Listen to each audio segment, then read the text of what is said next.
দুলা আহমেদকে আকৌ কংগ্ৰেছলৈ উভতি আহিব পাৰেনি? মৰি গ'লেও মই কংগ্ৰেছ নকৰোঁ, জাতীয় পৰিষদ নকৰোঁ বা ৰাইজৰ দল নকৰোঁ, লাগিলে ৰাজনীতিয়ে নকৰোঁ। তাৰ বাহিৰৰ দল আছে কিছুমান। তেনেহ'লে আপোনালোকে কি ক'ব বিচাৰে? তেনেহ'লে বিজেপিলৈ আহিব? বিজেপিত নাযাওঁ বুলি দুলোদা এই মানুহজন দাগী অপৰাধী।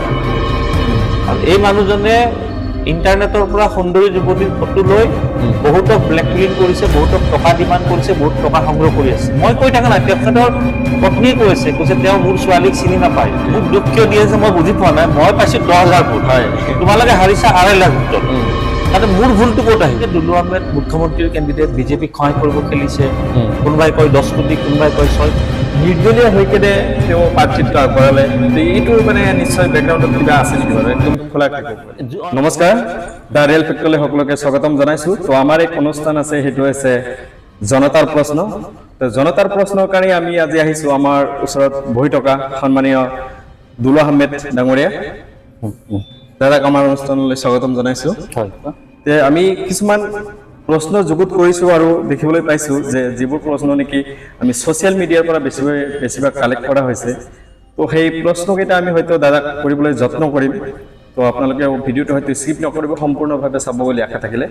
এতিয়া যিয়ে নহওক, দুলু আহমেদ প্ৰথমতে হাজো সমষ্টিৰ পৰা নিৰ্বাচন খেলিছিলে আৰু যুৱ কংগ্ৰেছৰ নেতা আছিল বুলি আমি হয়তো সকলোৱে জানিছিলোঁ। তো সেই সময়ত যেনেকুৱা দেখিছিলোঁ তেখেতৰ জনপ্ৰিয়তা আৰু বৰ্তমানৰ যি জনপ্ৰিয়তা, তো প্ৰথমে তেওঁ কংগ্ৰেছ কৰিছিলে, কিন্তু তাৰপিছত আকৌ জাতীয় পৰিষদ দললৈ আহিলে, অসম জাতীয় পৰিষদ দল। তাৰপিছত আকৌ নিৰ্দলীয়লৈ আহিলে। এইটোৰ মেইন কাৰণ কি হ'ব পাৰে? কংগ্ৰেছ যেতিয়া কৰিছিলোঁ মই প্ৰায় 97ৰ পৰা 2019লৈ মই কংগ্ৰেছতে আছিলোঁ। মই নিৰ্বাচন 16ত খেলিলোঁ আৰু তাৰপিছত 2019ত মোৰ সেই সমষ্টিক লৈ কিবা বিতৰ্ক হ'ল দলৰ মাজত। সেইবিলাকতো আগে পিছত প্ৰকাশ পাইছে যে মোৰ সমষ্টিত ধৰি লওক মই তাত পঞ্চায়ত জয়লাভ 16ত মই 4,000 ভোটত কেৱল মাত্ৰ পৰাজয় হৈছোঁ। আৰু পৰাজয় হোৱাৰ পিছত তাত মই পিছদিনাৰ পৰা আকৌ ইমান ধুনীয়াকৈ সংগঠনৰ কাম কৰিলোঁ, পঞ্চায়ত জয়লাভ কৰিলোঁ। তাত লোকসভাত 19ত এটা মদি ঢৌ আছিলে। সেইখিনি সময়ত মই গোটেই সমষ্টিটোৰ নেতৃত্ব দি বিজেপিক পৰাজয় কৰিলোঁ। ববিতা শৰ্মা 6,000 ভোট বেছিকৈ পালে। আৰু সেইটোৱে মোৰ মানে শত্ৰু হৈ গ'ল যে দুলু আহমেদটো আৰু 2 বছৰ পিছত বিধানসভা হ'ব, জিকিব। সমষ্টিটোত বিভিন্ন ধৰণৰ প্ৰাৰ্থী প্ৰক্ষেপ কৰিলে। কংগ্ৰেছৰ নেতাৰ যিটো চৰিত্ৰ আৰু মানে এটা সমষ্টিত 5-10 গৰাকী প্ৰাৰ্থী পঠাই দিয়ে, অসমত কাকো কণ্ট্ৰল কৰিব নোৱাৰে। সেইটোক লৈ বিতৰ্ক হ'লোঁ, দলৰ পৰা নিলম্বন হ'লোঁ, মই ওলাই গুচি আহিলোঁ। মই তেতিয়া একচুৱেলি ৰাজনীতি বাদ দিছিলোঁ। পিছত আকৌ অসম জাতীয় পৰিষদ দলে নিজে মোক ফোন কৰি ক'লে যে আমাৰ দলটো নতুনকৈ গঠন হৈছে, আপুনি আহিব লাগিব। ৱেলকাম আহিলোঁ। তেতিয়া সেই লুৰিণজ্যোতি গগৈৰ কথা শুনিছিলোঁ, ৰাষ্ট্ৰীয় দলৰ লগত মিত্ৰতা নকৰোঁ, যিকোনো পৰিস্থিতি নকৰোঁ, আমি আঞ্চলিকতাবাদ বিভিন্ন ধৰণৰ কথা কৈছিলে। ময়ো হয় বুলি ভাবিলোঁ। পিছত দেখিলোঁ আকৌ যিটো দলৰ পৰা মই গুচি আহিলোঁ সেই দলটোৰে শৰণাপন্ন হ'ল অসম জাতীয় পৰিষদ। এতিয়া মই ওলাই আহিলোঁ। এতিয়া ওলাই কিনে মইতো বেলেগ দলত যোৱা নাই আৰু সেইকাৰণে মোৰ বিৰুদ্ধে কিছুমানে ক'ব সাহস পায় যে দুলু আহমেদে দল সলাই থাকে। মইতো কি দল সলাইছোঁ? এবাৰ কংগ্ৰেছৰ পৰাই জাতীয় পৰিষদ আহিছে। মুখ্যমন্ত্ৰী ক'ব সাহ নাপায় কংগ্ৰেছৰ পৰা যে বিজেপিত গুচি গ'ল। সেই কংগ্ৰেছ নেতা বোলে খাম নাই, কেৱল খালি দুলু আহমেদকে দেখি থাকে। এইটো হৈছে আমাৰ ছ'চিয়েল মিডিয়া, মানে যিহেতু এইটো ছ'চিয়েল মিডিয়াৰ কথা আৰু মানে মানুহে মন্তব্য কৰিবই বা মন্তব্য কৰিবলগীয়া কথা। তো আজিকালি ছ'চিয়েল মিডিয়াবোৰ মই চাইছোঁ, আজি বহুত দিনৰ পৰা লক্ষ্য কৰি আছোঁ। মই হয়তো কেনেকৈ বন্ধই কৰিম নেকি। মানে যি ধৰণৰ ভাষা, যি ধৰণৰ মানে ইউজাৰ্ছ হৈছে, বহুত মানুহ মৰিব কেইদিনমান পিছত। মানে কাৰোবাৰ পৰিয়ালত অশান্তি হ'ব, কোনোবা আত্মহত্যা কৰিব, কোনোবাই ষড়যন্ত্ৰ বলি হ'ব, কোনোবাই ব্লেকমেইলিঙৰ ৰাজনীতি ল'ব। ছ'চিয়েল মিডিয়াটো তাৰমানে ভাল মানুহৰ হৈ থকা নাই। আমি দেখিলোঁ মানে প্ৰথমে দুলু আহমেদে MLA খেলিলে, তাৰপিছত আকৌ পঞ্চায়তলৈ হয়তো কাম কৰিছে বা জিকাইছে। তাৰপিছত এইবাৰ কোন সাহসত আমি দেখিবলৈ পালোঁ যে তেখেতে 10টা সমষ্টি য'ত থাকে, লোকসভা সমষ্টি, বৰপেটা লোকসভা সমষ্টি বহুত ডাঙৰ লোকসভা সমষ্টি, সেই সমষ্টিত নিৰ্দলীয় হৈ কেনে তেওঁ প্ৰাৰ্থিত্ব আগবঢ়ালে। এইটো মানে নিশ্চয় বেকগ্ৰাউণ্ডত কিবা আছে নেকি বাৰু? একদম খোলা থাকিব। যদি আপোনালোকে, মই বহুতকে কৈছোঁ যে মই প্ৰথম কথা মোক দলে অন্যায়ভাৱে বঞ্চিত কৰিলে। বঞ্চিত কৰি মই ওলাই আহিলোঁ দলৰ পৰা। ওলাই কিনে মই সেইদিনাখনে কৈছোঁ যে মই নিৰ্বাচন খেলিম। নিৰ্বাচন খেলিবলৈ, আৰু নিৰ্বাচনটো মই নিৰ্বাচনৰ নিচিনাই খেলিছোঁ। তাত আপুনি প্ৰত্যেকটা সমষ্টিত বৰপেটা লোকসভা বিধানসভা কেইটাত মোৰ প্ৰচাৰ দেখিব। নেদেখিলেও মোৰ ছ'চিয়েল মিডিয়াত আছে প্ৰচাৰলৈ আহি। তাৰপিছত প্ৰত্যেকটা সমষ্টিত মোৰ বেনাৰ পোষ্টাৰ দেখিব। মোৰ প্ৰচাৰ দেখি তাৰপিছত কংগ্ৰেছীখিনিৰ প্ৰত্যেক জাগাই জাগাই কেৱল মোক আক্ৰমণ কৰিলে যে দুলু আহমেদ মুখ্যমন্ত্ৰীৰ কেণ্ডিডেট, বিজেপিক সহায় কৰিব খেলিছে, কোনোবাই কয় 10 কোটি, কোনোবাই কয় 6 কোটি, কাৰ মুখত কি হৈছে নাজানো আৰু চব কৈছে। আপোনালোকেও নিশ্চয় গম পায়, আৰু ৰাইজেও ভাবিছে যে হয় নেকি কিবা তেনেধৰণৰ কথা আছে নেকি, হয়তো সেইটোৱে মই সেইটোৰ লগত ৰিজাই এটি প্ৰশ্ন কৰিম যে দুলু আহমেদে কি স্বাৰ্থৰ বাবে ৰাজনীতি কৰিছিল নেকি? মানে স্বাৰ্থৰ বাবে মানে মই বুজা নাই কথাটো। মই নিৰ্বাচন খেলিছো জয়লাভ কৰাৰ কাৰণে। হয়, আপুনি জয়লাভ কৰা নাই, কিছুমান কৈছে, কিছুমান আপুনি যিটো ক'লে কিছুমান লাখ লাখ টকা লৈছে, কোটি কোটি টকা লৈছে, মই সেইটো স্বাৰ্থৰ কথাই কৈছো। কোটি কোটি টকা দিলেতো মই এনেকুৱা লাখ ভোট পাব লাগিছিলে। মোক দুখ কিয় দি আছে মই বুজি পোৱা নাই। মই পাইছো 10,000 ভোট, হয়, তোমালোকে হাৰিছা 2.5 লাখ ভোটত। তাতে মোৰ ভুলটো ক'ত আহিল? মই নিৰ্বাচন খেলিছো, মোক আক্ৰমণ কৰি আছে, কৰিব লাগে বিজেপি এজেপি, ক্ষমতাত আছে বিজেপি এজেপি। কিন্তু দুলু আহমেদে যেতিয়া কি বিধানসভা ইলেকশ্যন খেলিছিলে, জনপ্ৰিয়তা মই বহুত দেখিবলৈ পাইছিলো। আপুনি অলপ আগতে এটি কথা ক'লে যে মোৰ নিজা গাঁৱত মই ভোট কম পালো, হয়, দুখ আৰু পৰিতাপৰ বিষয় এইটো হ'ব পাৰে। তে মই ভাবো তেনে আগতকৈ দুলু আহমেদৰ জনপ্ৰিয়তা নিশ্চয় কমি আহিছে। এটা নিৰ্বাচনৰ জনপ্ৰিয়তাই মানে পৰাজয়ৰ জনপ্ৰিয়তাৰ হ্ৰাস বা বৃদ্ধি পোৱাটো নুবুজায়।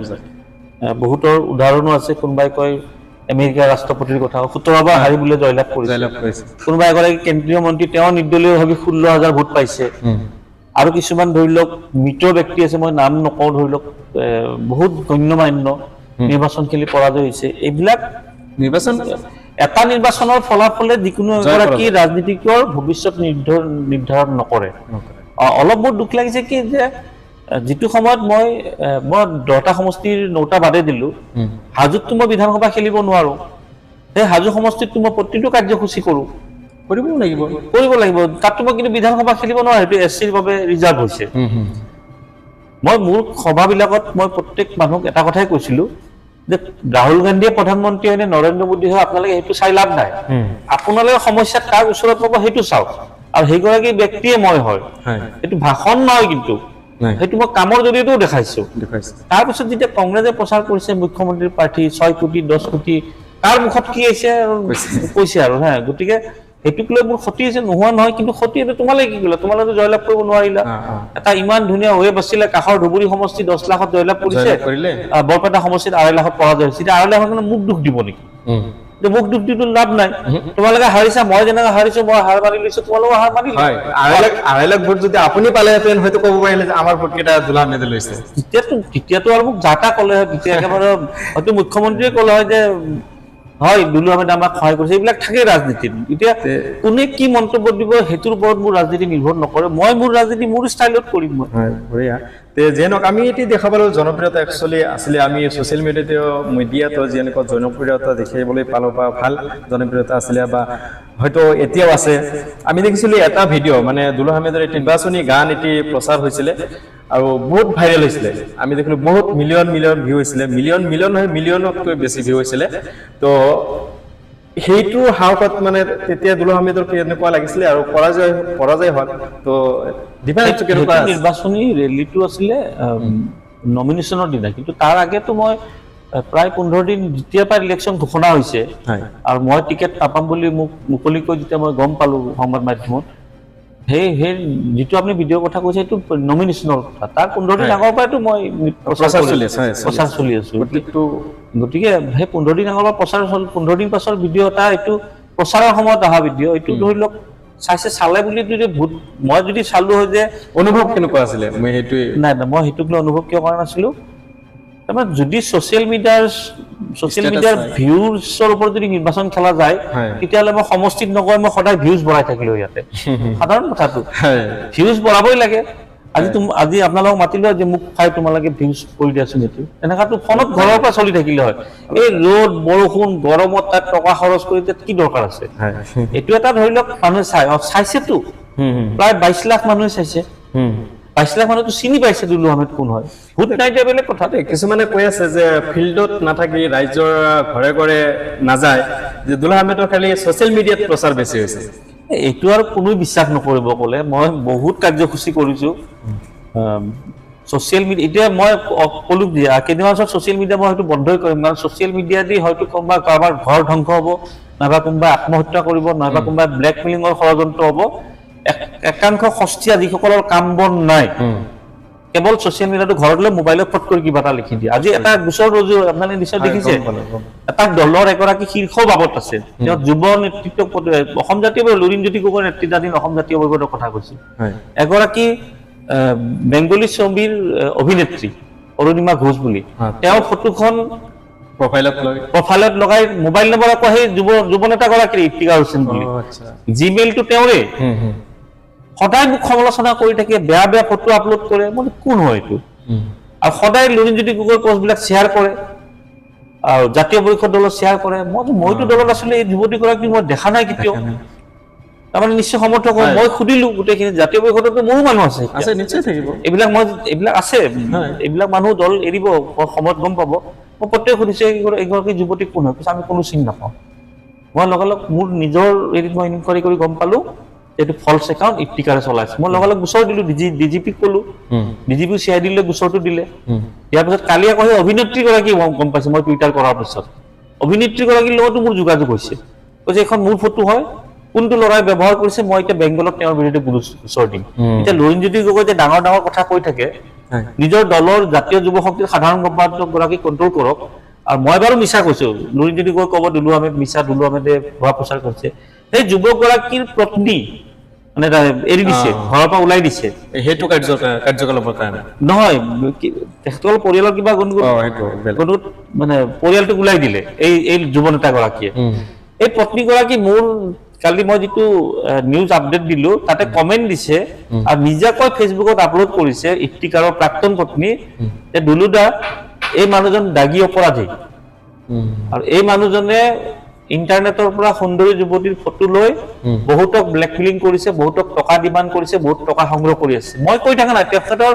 পত্নীয়ে কৈছে তেওঁ মোৰ ছোৱালীক চিনি নাপায় ছোৱালীও তেওঁক পিতৃ বুলি চিনি নাপায় গতিকে এইসকলক লুৰিণজ্যোতি গগৈ ডাঙৰ বাপ দি জাতীয় পৰিষদ উদ্ধাৰ কৰিব এটা কি ক'ব মইতো বিতৰ্কত থাকো পত্নীক খুদক লাগিলে মই নম্বৰটো দিম তাত ফেচবুকত যেতিয়া পাইছে বিভিন্ন ধৰণৰ মানুহ সুধিছে আৰু এইটোতো দুলু আহমেদে কি কৈছে বাদ দিলো তেওঁতো পত্নীও কৈ আছে কিন্তু লুৰিণজ্যোতি গগৈ এতিয়া শুনা নাই মানে দেখা নাই এতিয়া আৰু যুৱতীগৰাকী এইটো কৈছে যে এখেতসকলে বোলে জাতি উদ্ধাৰ কৰিব দেশ উদ্ধাৰ কৰিব নিজৰ পৰিয়ালটোক বাদ দি কেনে জাতিটো উদ্ধাৰ কৰিব বোলে এই ধৰণৰ সমালোচনা কৰিছে এতিয়া আমি দেখিলো প্ৰচাৰৰ সময়ত যেটো প্ৰচাৰ বেছি চলি প্ৰচাৰৰ শব্দটো বেছি কৰি আছে মানে সেইটোৱে প্ৰচাৰৰ সময়ত দেখিলো আমি বলিউডৰ পৰা এক্টৰ অনা হৈছিলে এক্ট্ৰেছ অনা হৈছিলে আমাৰ অসমৰ কেইগৰাকী মানে এক্ট্ৰেছ আছিলে তেওঁলোকক লৈ কিনে প্ৰচাৰ চলাইছিলে এইবোৰ নিশ্চয় উদ্দেশ্য কি আছিলে একো নাই নিৰ্বাচনী প্ৰচাৰতো তেনেকুৱা ছবি জগতৰ মানুহটো জড়িত থাকেই এতিয়া যদি মই অকল বলিউডৰ পৰা আনিলো তেতিয়া আপোনালোকে মোক ক'লে মই তাৰ অসমৰতো যিমান ছিংগাৰ আছিলে তাত বিভিন্ন ধৰণৰ নতুন নতুন আৰ্টিষ্ট সকলোৱে আহিছিল সকলোৰে মোৰ চিনাকি ভিগু ফুকনে মোৰ গানো বনাইছে ভিগু গাইছে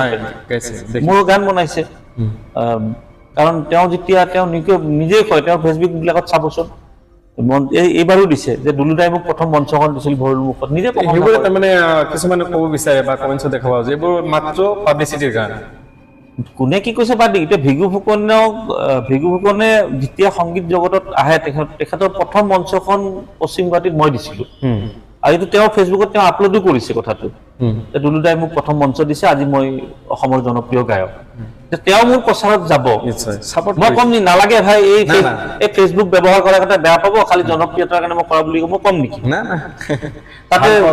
তাতে কিবা এটা ব্যৱসায়িক কামত মই আদিত্য পাঞ্চলিকো লৈ আহিছিলো এটা আৰ্ট কম্পিটিশ্যনৰ হেৰি কুকিং কম্পিটিশ্যনৰ মহিলাবিলাকৰ তাত তেতিয়া কি ইলেকশ্যন আছিল নেকি তেতিয়াতো ইলেকশ্যন নাছিলে তেতিয়া ভাল নিৰ্বাচনৰ সময়ত মোক হৈ কোনোবাই কেম্পেইনিং কৰিব আহিব সেইটো বেয়া মানে মোক লৈ কিয় ইমান ব্যস্ত হৈ থাকে মই বুজি নাপাওঁ যিয়ে নহওক বহুত ভাল লাগিলে আপোনাৰ লগত কথা পাতি হৈছিল বেছি সময় নলওঁ আপুনি হয়তো ক'ৰবাত যাবলৈ ওলাইছে লাষ্ট দুটা প্ৰশ্ন যে যিহেতু দুলু আহমেদে কংগ্ৰেছৰ পৰা এজিপিৰ পৰা বৰ্তমান নিৰ্দল মানে কোনো দল নাই আপোনাৰ আপুনি ইন ফিউচাৰ হয়তো ৰাজনীতি নিশ্চয় কৰিব ৰাজনীতি কৰিম অহাকালি আপোনালোক আৰু মানে ভাল লাগিছে যে অহাকালি মই ৱৰ্ল্ড কাপ ফুটবল চাব আমেৰিকা যাম ৱৰ্ল্ড কাপ ক্ৰিকেট চাম ইণ্ডিয়া পাকিস্তানৰ কালি ৰাতি 8টা বজাত মেচ আছে মই তাত থাকিম নিশ্চয় মই ঘূৰি থকা মানুহটো মই যে কৈছো যে মই গোটেই পৃথিৱী 80খনৰ ওপৰত দেশ মই ঘূৰিছো বৰপেটা সমষ্টি মই একেবাৰে সৰু বুলি ভাবিলো সেই তুলনাত সৰু আজি মোক আপুনি ইণ্টাৰভিউ পাইছে কেইটা বজাত আজি 8 তাৰিখ দিনত পাইছে 2টা বজাত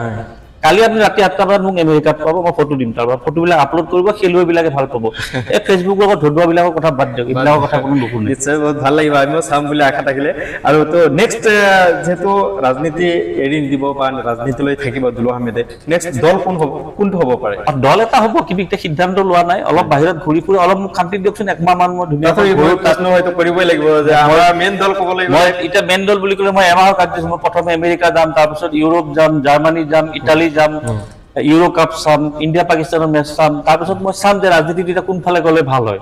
মই যদি দলত থাকিলেও বিপদ, নিৰ্দলীয় বুলি খেলিলেও বিপদ, ৰাজনীতি কৰিলেতো দল এটা কৰিব লাগিব। এতিয়া কোনটো দল কৰিম, কেনেকৈ কৰিম, অলপ পাৰ্চনেল প্ৰশ্ন, ৰাইজৰ প্ৰশ্ন নহয়। দুলু আহমেদে আকৌ কংগ্ৰেছলৈ উভতি আহিব পাৰে নেকি? মৰি গ'লেও মই কংগ্ৰেছ নকৰোঁ, জাতি পৰিষদ নকৰোঁ, বা ৰাইজৰ দল নকৰোঁ, লাগিলে ৰাজনীতিয়ে নকৰোঁ। তাৰ বাহিৰৰ দল আছে কিছুমান। তেনেহ'লে মই ইনডাইৰেক্টলি ক'ব বিচাৰোঁ, তেনেহ'লে বিজেপিলৈ আহিব। বিজেপিত নাযাওঁ বুলি মই ক'লো। এতিয়া আপোনালোকে ভাবিছে ক'তো নাযায়, ক'ত যাব? ফিউচাৰ ডিপেণ্ড কৰিব। তাৰ কাৰণে বেছি অপেক্ষা কৰিব নালাগে। পঞ্চায়ত নিৰ্বাচন নৱেম্বৰত হ'ব, চৰকাৰে ঘোষণা কৰিছে। কোনোবা এটা দলৰ নেতৃত্বত দুলু আহমেদে পঞ্চায়ত নিৰ্বাচনত প্ৰচাৰত যাব। আৰু তাৰপিছত এই 10,000 ভোটৰ উত্তৰটো মই ভোটৰ জৰিয়তে দিম। আপোনালোকে চালে আমাৰ জনতাৰ প্ৰশ্ন। আমি জনতাৰ প্ৰশ্নৰ লগে লগে আমাৰ ৰিয়েল ফেক্টৰৰ কিছু প্ৰশ্ন থাকিলে আমি দাদাক ধন্যবাদ জনাইছোঁ। আপুনি ইমান সময় দিয়াৰ কাৰণে বহুত সময় ধেমালি কৰিলোঁ আৰু ফূৰ্তিও কৰিলোঁ। যিহেতু আপুনি ইন ফিউচাৰ ৰাজনীতিলৈ হয়তো থাকিবই, যদিও বৰ্তমান আপুনি নিৰ্দল হৈ আছে, কিন্তু আপুনি যিহেতু কৈছে যে নিৰ্দল হৈ থাকিলে হয়তো মানুহে ভাল নাপায়, গতিকে মই দলত যাম। এতিয়া কোন দলত যাব সেইটো আপোনাৰ ভৱিষ্যতে ডিপেণ্ড কৰিব। আপুনি কিন্তু এটা কথা ঘোষণা কৰি দিলে যে মই না কংগ্ৰেছলৈ উভতি যাম, না ৰাইজৰ দলত থাকিম, নে এজিপিলৈ আকৌ উভতি যাম। এতিয়া কোন দলত যাব সেইটো হয়তো আপোনাৰ ভৱিষ্যতে নিৰ্ভৰ কৰিব। তো আপোনাক লগ পাই বহুত ভাল লাগিলে, ধন্যবাদ।